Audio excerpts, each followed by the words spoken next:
Hello everyone. We will discuss about switched reluctance motor. In last video, we have discussed about construction and working principle of switched reluctance motor, that is SRM. So we have covered already different configurations of SRM with stator to rotor pole ratios, block diagram of SRM drive or different parts of SRM drive and working principle of SRM, that is energizing of phase in the SRM, as well as we have seen the conditions for successful operation of SRM. So in this video we will discuss about basic of SRM analysis as well as constraints on pole arc and tooth arc.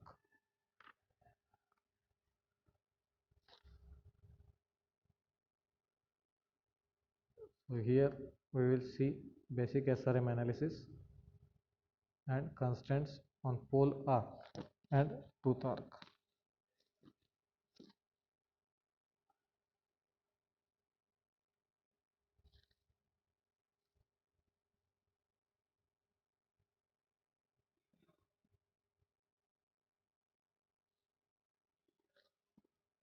SRM has no windings on its rotor. Its only source of excitation consists of stator windings. This is an important feature as it requires that all the resistive winding losses occur on the stator. This makes the cooling easy and more effective. This results in smaller motor for a given rating and frame size. To produce torque, SRM should be designed in such a way that the stator winding inductance vary with the position of rotor teeth. Double saliency of the motor satisfies this requirement. The inductance of the stator winding varies with rotor position such that the inductance is maximum when the rotor axis is aligned with the magnetic axis of that phase and minimum when the two axes are perpendicular.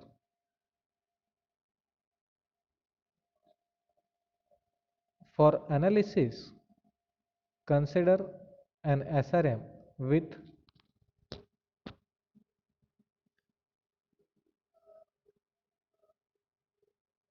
alpha s is stator slot angle in degrees, alpha r is rotor slot angle in degrees, beta s is stator pole arc in degrees, beta r is rotor tooth arc in degrees, ns is number of stator poles, nr is number of rotor teeth, tc is turns per coil, r is the radius of rotor at the air gap, small g is the air gap length, L is the inductance per phase, Q is the overlap angle, mu 0 or mu naught is the permeability of air, and theta is the rotor displacement in degrees.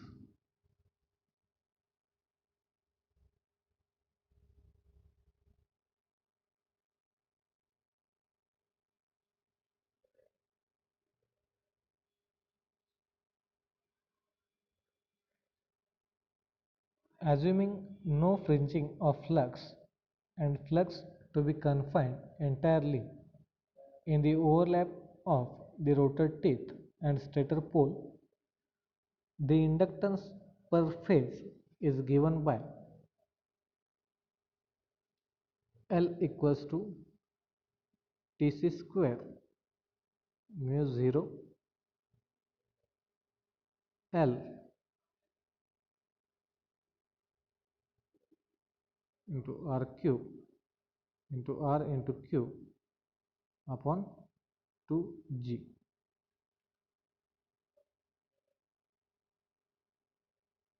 where L into R cube represents the area of the air gap.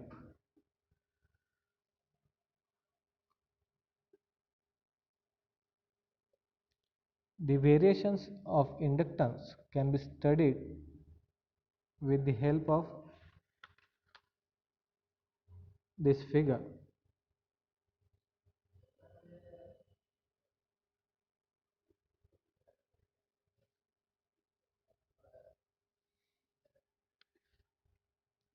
From this figure, we can see variations of inductance. It represents it represents a portion of rotor and stator of an 8-pole SRM with 6 rotor teeth. Okay.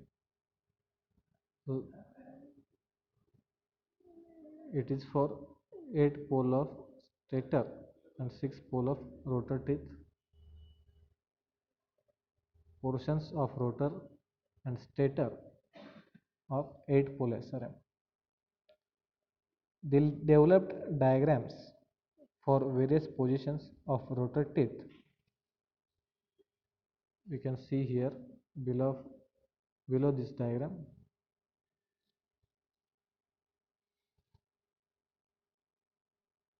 Okay. So here you can see relative positions of rotor teeth and stator poles.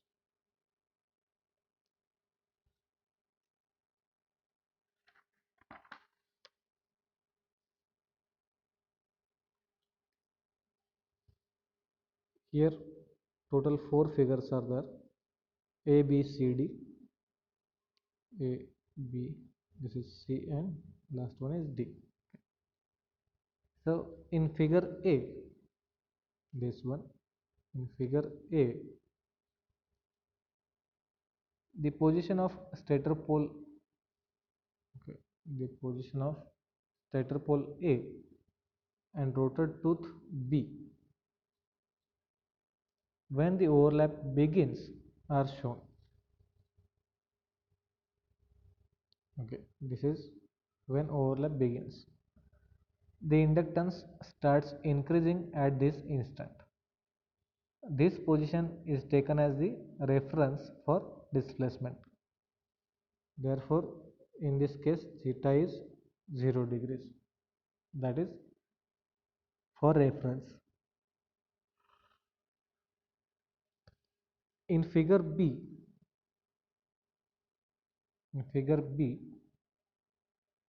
the condition is shown where the inductance reaches its maximum value.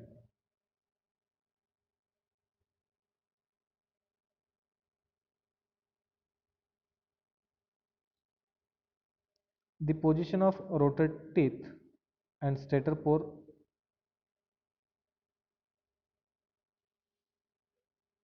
is shown in this figure C.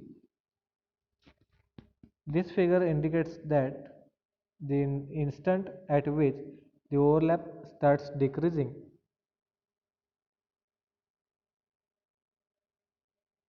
and inductance begin falling.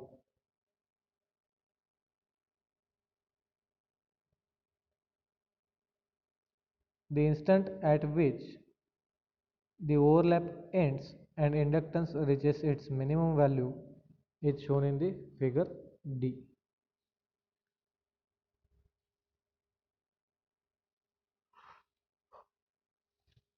So in figure A, overlap begins. In figure B, position of maximum inductance. In figure C, overlap starts decreasing, and figure D, overlap ends. And these are the relative positions of rotor teeth and stator poles for this 8-pole SRM. The variations of inductance. The variation of inductance with rotor movement are shown in this figure. That is inductance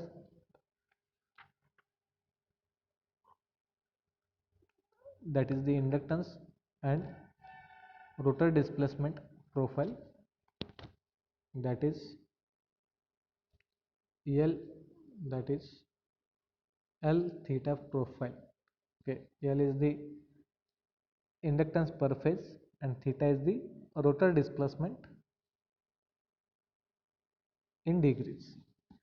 On y-axis you can see inductance is taken, and on x-axis theta is taken, that is rotor displacement. So in this figure, variation of inductance with rotor movement is shown.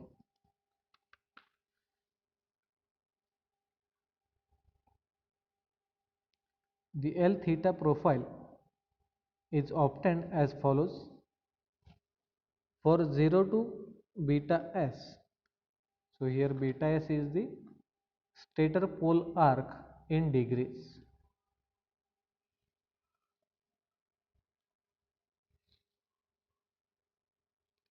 For 0 is less than theta is less than beta s, the inductance rises from L minimum to L max. Okay, for this particular portion, inductance rises from L minimum to L maximum. Okay, here this graph is shown. For beta s to br, okay, for second portion beta s to br, bs is the stator pole arc and br is the rotor tooth arc, both are in degrees. The inductance remains constant. This angle br minus bs is called as dual angle. Okay, this is constant. Inductance remains constant for this portion, and this angle is br minus bs. Okay, beta r minus beta s is called as a dual angle. For next portion,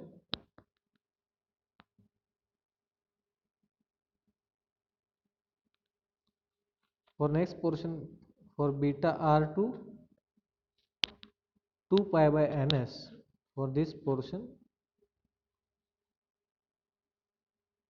the inductance start decreasing and reaches L minimum at theta equals to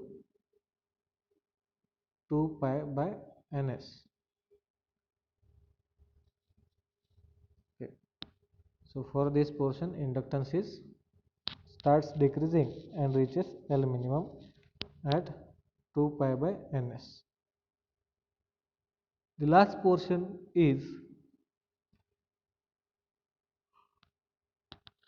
2 pi by ns upon 2 pi by ns to 2 pi by nr. Ns is the number of stator poles and nr is the number of rotor teeth. Okay, so for this portion the inductance remains constant at L minimum. Okay, here L minimum, so inductance remains constant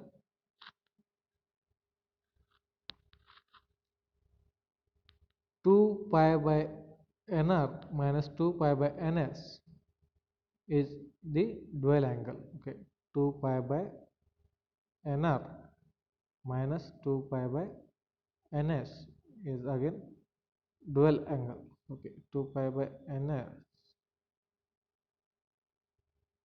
minus ns. is the dual angle.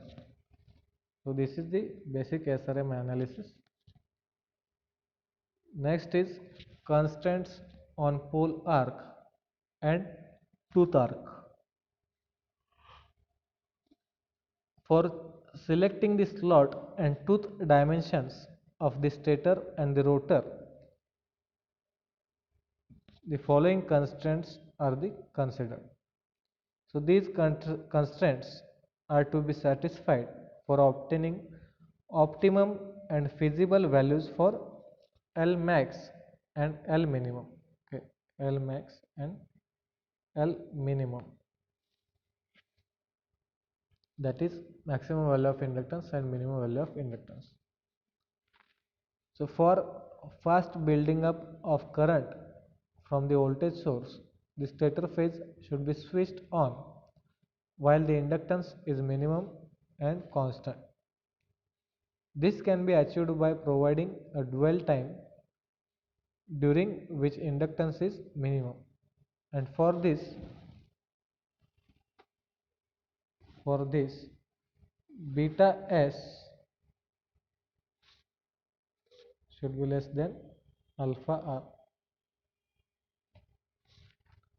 So beta s is stator pole arc and alpha r is rotor slot angle. That is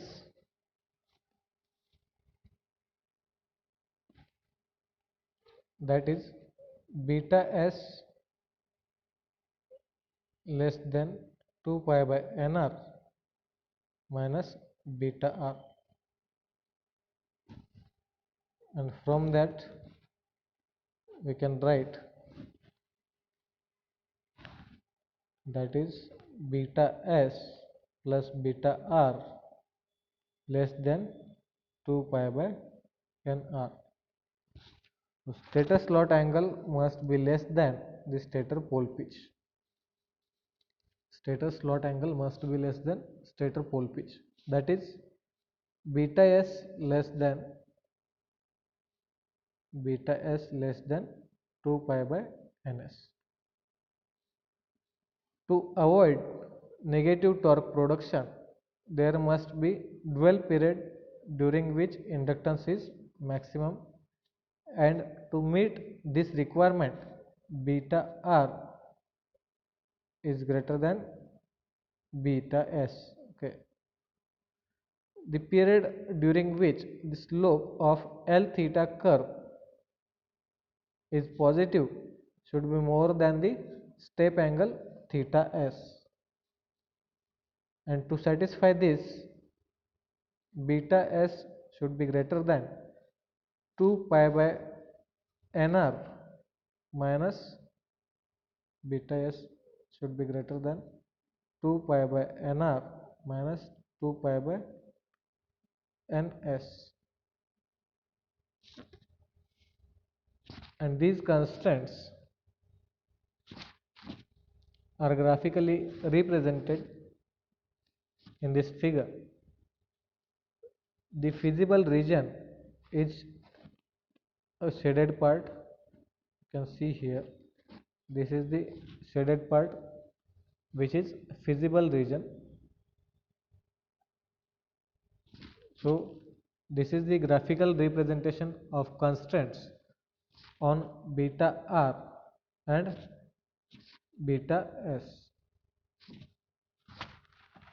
So these are the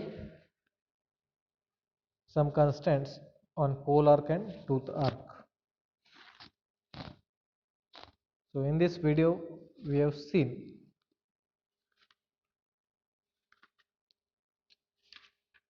basic SRM analysis and constraints on pole arc and tooth arc. In previous video we have seen construction and working principle. In next video we will see next point, that is torque equation and characteristics and power converter circuits. Again, control of SRM is there, sensorless control is also there. So we will continue in next lecture, it is next video. Thank you for watching this video.